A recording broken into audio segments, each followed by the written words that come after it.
عشان في حاجه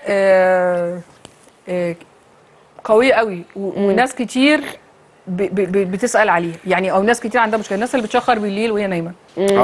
وساعات بتحطنا في موقف محرج جدا ان حد بايت عند حد ومش عارف يعمل ايه ما احنا قلنا بقى ما حدش ينام جنب حد.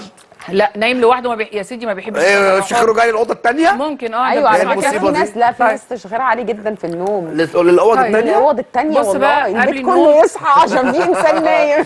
بص بقى قبل النوم بطن الصباع ده وبطن الصباع ده اهو قبل ما ننام بالليل. ده اللي بيشخر ولا اللي مش اللي متضايق من الشخير؟ اللي بيشخر ومش عايز يشخر، يعني ده بيتضايق. اللي قاعدين في البيت متضايقين هم يعملوا كده ليه؟ هم مالهم؟ ده اللي ده اللي عنده المشكله. هم مالهم؟ اهو بص بطن الايد دي وبطن الايد دي بيعمل كده. كاظم مش عايز يجيبها البر.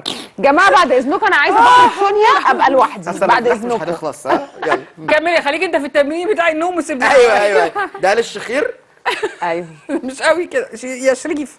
بطن الايد دي وبطن الايد دي اهو بالراحه كلها بالراحه. انت بتعمل ايه كلها كده؟ بتدخل في تمرين تاني خالص. يا ابني هتدخل التمارين على بعض كده، انت متعب قوي.